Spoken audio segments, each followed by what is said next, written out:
বিকৃত করা, সংসদে হট্টগোল সৃষ্টি করা কাল হয়ে দাঁড়ালো হাসনাত আব্দুল্লাহর জন্য। অবশেষে তিনি গ্রেপ্তার হলেন। সাথে শেয়ার করার জন্য যারা জনগণের টাকা ব্যাংক থেকে তুলে নিয়ে ঋণ খেলাপি হয়ে আবার জনগণের প্রতিনিধিত্ব করতে আসে, এই ঋণ খেলাপিদেরকে শাস্তির আওতায় আনতে হবে। ঘি খাও তাও সুখে থাকো, এটাকে ওনারা এভাবে নিয়েছেন।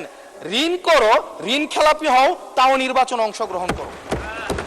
আমার এলাকার মানুষকে যেন কোনোভাবে আমার বক্তব্যের কারণে আমার এলাকার আসসালামু আলাইকুম, আমন্ত্রণ নতুন একটি সংবাদে। দর্শক, এই মুহূর্তে আবারও একটি ব্রেকিং নিউজ নিয়ে আপনাদের সামনে হাজির হয়েছি। দর্শক, এবার সংসদ অধিবেশন চলাকালে হাসনাত আব্দুল্লাহর কঠিন এক বক্তব্য, সেখানে কিন্তু রেগে গিয়ে তিনি কিন্তু গ্রেপ্তার হয়েছেন সকালেই। তো চলুন দর্শক, আমি ভিডিও দেখে আসি। এখন চাঁদার ভাগে টান পড়েছে বলে তিনি কদিন পর পর বসুন্ধরার বিরুদ্ধে কথা বলেন। মনে করে দেখেন কি চমক জাগানো ইফতারের আয়োজন করেছিল জাতীয় নাগরিক পার্টি 2025 সালে ইন্টারকন্টিনেন্টালে।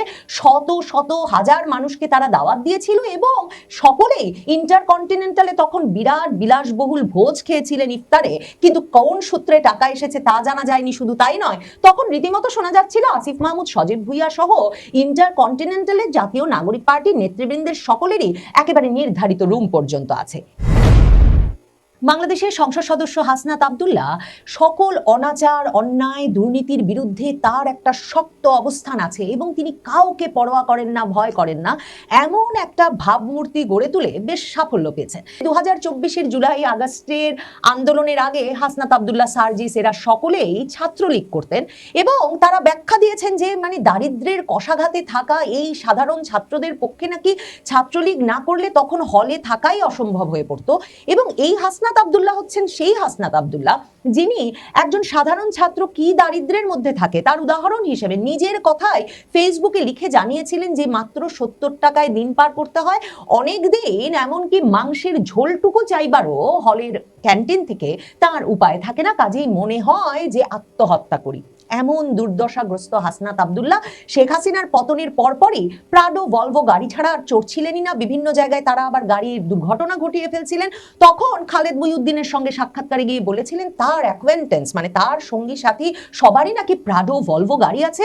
কাজেই ওই রকম দারুণ বিলাসবহুল দুর্দান্ত দামি গাড়ি ছাড়া তিনি যে চড়ছেন না সেটাই খুব স্বাভাবিক। সেই হাসনাত আব্দুল্লাহ দুর্নীতি, অনাচার এবং কে কোথায় কিভাবে টাকা বানিয়ে ফেলছে, অসৎ হয়ে উঠছে, এই নিয়ে সবচেয়ে সোচ্চার।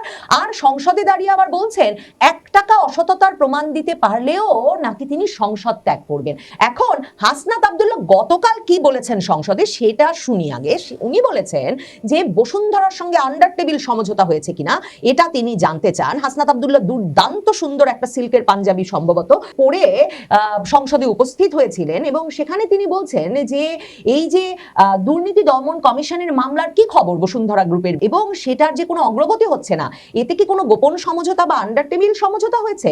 জাতীয় নাগরিক পার্টির এই মুখ্য সমন্বয়ক বলছেন যদি সমঝোতা না হয়ে থাকে তাহলে তাদের বিরুদ্ধে আইনগত ব্যবস্থা নিতে বাধা কোথায় সেটা মানুষের সামনে প্রকাশ করতে হবে। হাসনাত আব্দুল্লাহ বলছেন বসুন্ধরার বিরুদ্ধে যারা কথা বলেন তাদের বিরুদ্ধে মিডিয়া লেলিয়ে দেওয়া হয়। একই সঙ্গে ঋণ খেলাপি, অর্থ পাচারকারী, ফ্যাসিবাদের পক্ষে বয়ান উৎপাদনকারীদের বিরুদ্ধে কার্যকর ব্যবস্থা নেওয়ার দাবি জানান হাসনাত আব্দুল্লাহ। এবং হাসনাত আব্দুল্লাহ বলেন যে আমরা দেখেছি অন্তর্বর্তীকালীন সরকারের সময়, ইউনূস সরকারের সময় বসুন্ধরার মালিকের পুত্র দেশে ঢোকার সাহস পায় নাই। আমরা দেখেছি আনভীর দেশে ঢোকার সাহস পায় নাই, কিন্তু এই সরকার নির্বাচিত হয়ে আসার পর আমরা দেখেছি সদর্পে এই সুবহানের পুত্র, এই ধর্ষক দেশে ঢুকেছে। তাদের খুঁটির জোর কোথায় সেটা আমরা জানতে চাই। মানে বসুন্ধরা গ্রুপের বিষয়ে এই যে শক্ত অবস্থান, নিশ্চয়ই একটা সাহসী অবস্থান হাসনাত আব্দুল্লাহ। কিন্তু দেখেন হাসনাত আব্দুল্লাহ ব্যবসায়ী মহলে কি পরিমাণ কানেকশন সংযোগ রাখছে। মানে বসুন্ধরা গ্রুপের মালিক সোভানের পুত্র আনভীর, যাকে তিনি ধর্ষক বলে অভিহিত করছেন, সেই ব্যক্তি যে ঢুকে পড়েছেন বাংলাদেশে, সে খবর তো বাংলাদেশের পত্রপত্রিকায়, এমনকি বসুন্ধরা গ্রুপের পত্রপত্রিকায় এইভাবে প্রকাশিত হয় না। এই যে হাসনাত আব্দুল্লাহ সাথে সাথে জানলেন এবং জেনেই তিনি সংসদে কথা ওঠানোর প্রয়োজন বোধ করলেন, তাতে বোঝা যায় ব্যবসা বাণিজ্যে কে থাকতে পারবেন, কে থাকতে পারবেন না, কে কতটা ব্যবসা করতে পারবেন, কাদের ব্যবসা করা হাসনাত আব্দুল্লাহরা অনুমোদন করেন, কাদেরটা করেন না, এই সব কিছু এখনো তারা একরকম নিজেরা নিয়ন্ত্রণ করতে চাইছেন। হাসনাত আব্দুল্লাহ এই যে তাদের খুঁটির জোর কোথায় এই প্রশ্ন করলেন বসুন্ধরা গ্রুপ সম্পর্কে। বাংলাদেশের সম্ভবত সবচেয়ে বড় শিল্প প্রতিষ্ঠান, শিল্প গ্রুপ, তাদের বিরুদ্ধে নানা রকম অনিয়ম এবং প্রভাব খাটানোর ব্যাপক পরিমাণ অভিযোগ নানা সময়ে আছে, কিন্তু সেগুলোর আইনি বিচার প্রক্রিয়ায় নিশ্চয়ই সেগুলোর সমাধান করতে হবে। কিন্তু আমার মনে মনে প্রশ্ন জাগে, হাসনাত আব্দুল্লাহর খুঁটির জোর কোথায়? এই যে 70 টাকায় হলে দিন পার করা হাসনাত আব্দুল্লাহরা এরপরে ফুল টাইম রাজনীতিবিদ হয়ে গেলেন এবং এরপর আবার সাক্ষাৎকার দিয়ে বললেন কোচিং সেন্টার করেই নাকি তিনি লাখ লাখ টাকা রোজগার করতেন আগে থেকেই। তাহলে কোচিং সেন্টার করে যদি লাখ লাখ টাকা রোজগার করতেই পারেন, তাহলে কেন না খেয়ে আধা পেটা থেকে হলে জীবনযাপন করছিলেন আর ছাত্রলীগ করছিলেন? সে প্রশ্ন যেমন ওঠে।